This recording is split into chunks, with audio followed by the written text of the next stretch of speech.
Hey guys, Mars Thinking here, bringing you another Dragon Ball Z Dokkan battle video. And so today we are going to talk a little bit about the maintenance that is going to be occurring tonight on Global. As you can see here, it appeared in the news a couple of days ago announcing that maintenance will be taking place. Now obviously it shows in your local time, so if you go into your game and go into news and go over to the third tab, other, you will see the server maintenance announcement there. And it will tell you the times in your local time. So for me it is 2 AM. Now in the game it says until 8:30. On this news post on the Dokkan info website it says 9 o'clock. So I don't know if one of them has been updated. Maybe it will, maybe it will finish at 8:30. Maybe it will finish at 9. We know sometimes the maintenances do run over. So for those of you who haven't seen my stream schedule, I always post it on Twitter, in the Discord and on the YouTube community tab. There will be no early stream tomorrow because obviously the game will be in maintenance. So I'll have a nice deserved sleep in, I think, tomorrow. But the maintenance, we're going to talk about exactly what they are going to add into the game. So this is basically going to be for the release of the new version 5.14.0. So this is the information that was in the news as well, update 5.14.0.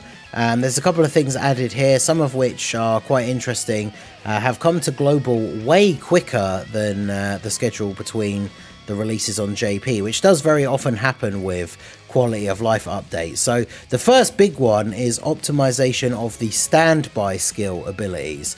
So this is something I mentioned in a video the other day where I was talking about my experiences playing on the JP version on the private server, and I didn't realize that it was just an update that JP had received that Global had not yet, where you can track a lot more information on the standby. So you can press the button on the gauge to actually see more information. You can see here in this extra window on the side, but it also adds the feature of giving you the exact number of orbs that you have picked up during the standby. So if you're charging up the Spirit Bomb, or if you're using the Majin Vegeta one, you can see exactly how many orbs you've collected, which will make it easier to fully charge it. Or if you are somebody who you just want to see the Majin Vegeta super attack animation, so you don't want to fully charge it and get the Boo one, you'll actually be able to see exactly how many orbs you've picked up, and therefore know how many you can kind of get away with picking up on the next turn. Because you obviously, if you want to get the Vegeta one, for it to do as much damage as possible, you still want to get as many orbs as possible up to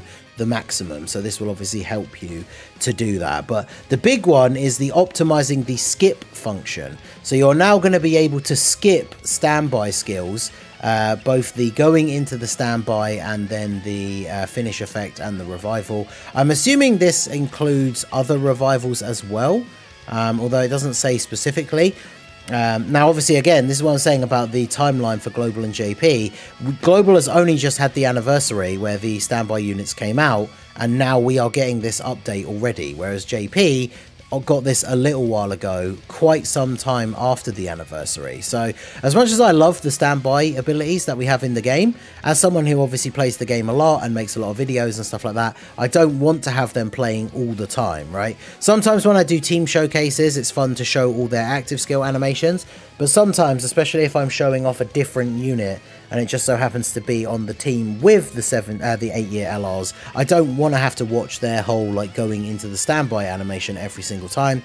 So this gives you the option to skip that. Now, the one thing I will say I think is a little bit of a downside is they optimize, quote unquote, by putting all of the skips now into one place.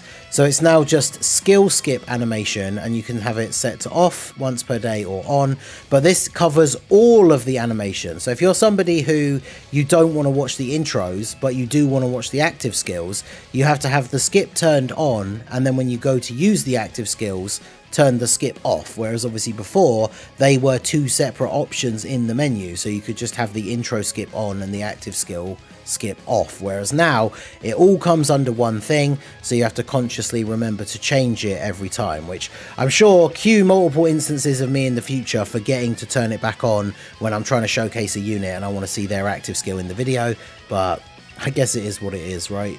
Definitely a good change to be able to skip the standbys, but yeah, interesting way of doing it. Burst mode, this is just for, I guess, for future events that are going to get burst modes. So like, for example, the Broly Dokkan Fest event, characters that have the Blazing Battle Link do extra damage. This is basically just to say that like that won't be affecting the burst mode anymore, which doesn't really make a huge amount of difference.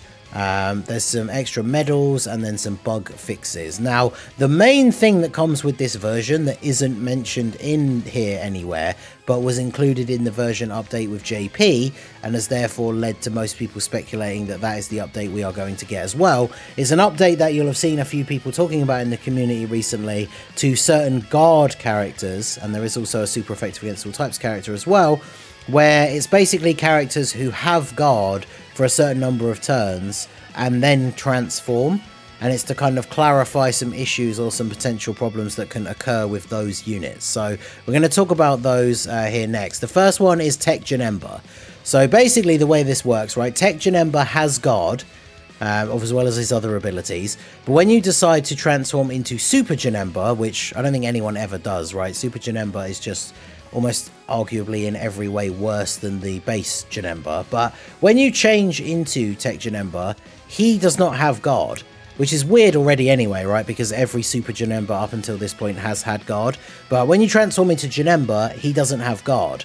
But where this doesn't make a lot of sense and is confusing for the game mechanic is he was just a unit that had guard for the turn, and then you're transforming him into another unit and now he loses guard, even though he did have it just before you use the active skill.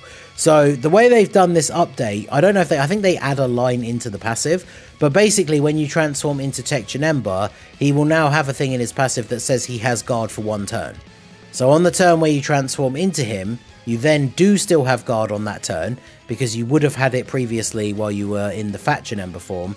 Transform into Super Janemba, he now has guard for that turn stated in his passive. You do your attacks, he comes back 2 turns later, or 3 if he was in slot 3 I guess, and then he doesn't have guard anymore because his passive specifically says he has guard for 1 turn. Now obviously one of the big things about that is we are going to be getting this update. Again, I don't think this guy is worth really transforming ever, unless it's like the last turn of the event maybe anyway. Oh, and another unit that does benefit from this is the Goku and Piccolo. So Goku and Piccolo have guard for 5 turns from the start of the turn, and then you are able to exchange into Piccolo and use the special beam cannon after you've received 7 attacks or when HP is 50% or less starting from turn 4. So if you're on turn 4 and you're at 50% or less HP, then they still have guard because they have guard for 5 turns.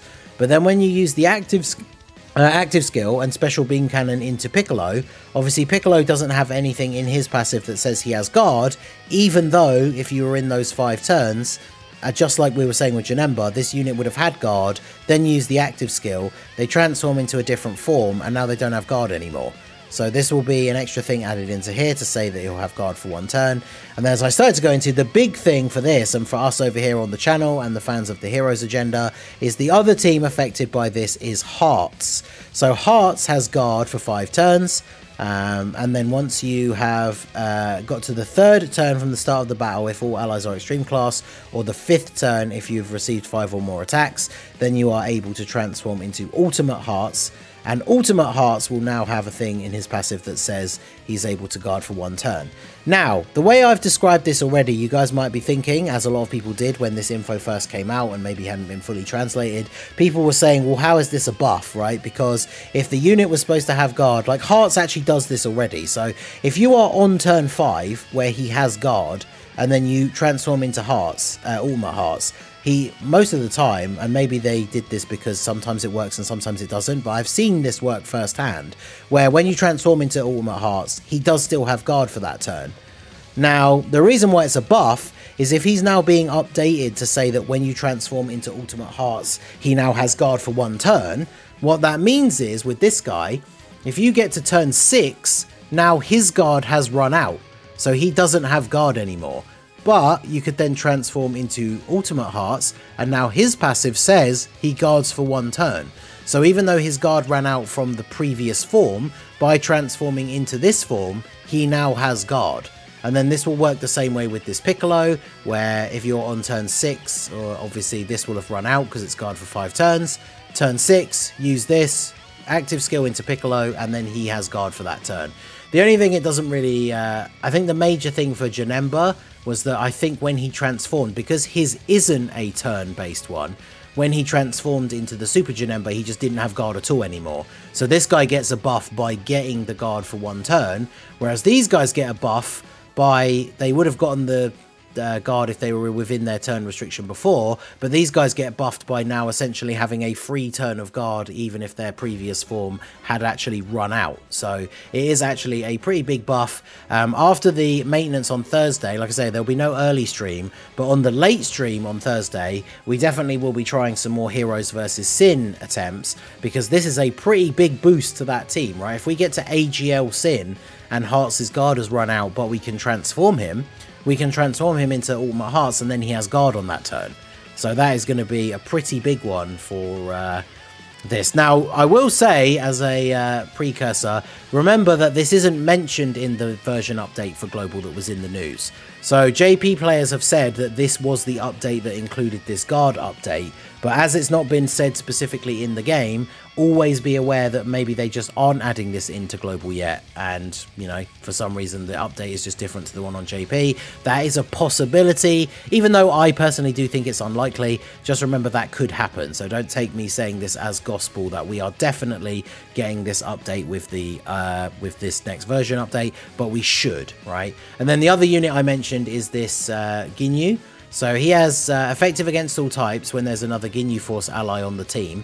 So if you've got a Ginyu Force ally on the team, this guy has effective against all types. Then you transform into the Ginyu Goku, and his passive obviously doesn't say anywhere that he is effective against all types, but he should have it because the unit had it earlier in the turn. So when you transform into the Goku Ginyu, he will now have a thing that says effective against all types for one turn. Now this is actually a buff for him as well, specifically.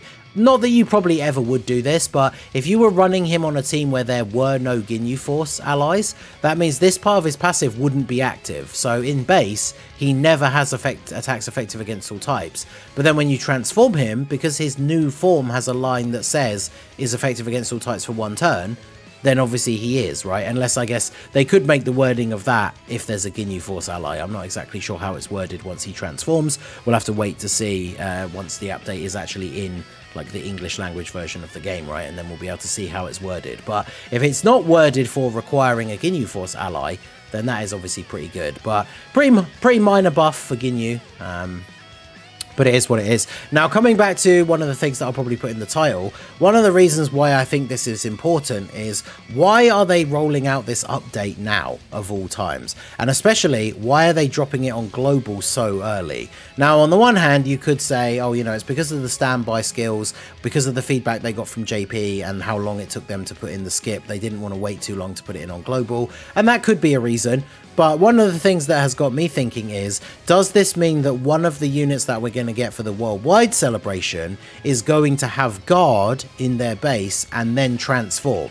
Because that would be a reason to add this update into the game, because it's going to be relevant to the units that are coming out on both versions, and that's why it has been brought out much quicker than already scheduled for the global version, right? Now, obviously, it could also mean they're pushing it out because the Worldwide Celebration units are going to have standbys, so they want the standby skip ability to be available on global, and it could have nothing to do with the guard update. But personally, I think that this definitely is leaning towards the fact that one of the Worldwide units, or both, or, you know, all four when we think about part 2, are going to have standby abilities, or guard, or both, who knows. So it's very interesting to think about what the units are actually going to do, but I don't see any real reason for them rushing this out on global, unless it is entirely because of the skipping the standby, if it wasn't going to have something to do with the Worldwide celebration. So let me know what you guys think down below in the comment section. Are you looking forward to these buffs for any particular reason, like I am for the Hearts for the Heroes team? Do you think it relates to standbys for the Worldwide units, guard for the Worldwide units, or both? Who knows? Let me know your thoughts down below in the comment section. So that is going to be it for the video, guys. This has been the Masked Ningen. Smash that like button, subscribe to the channel if you are new. Check out the links down below for the Discord and the merch store, and I will see you all again soon. Have a good one.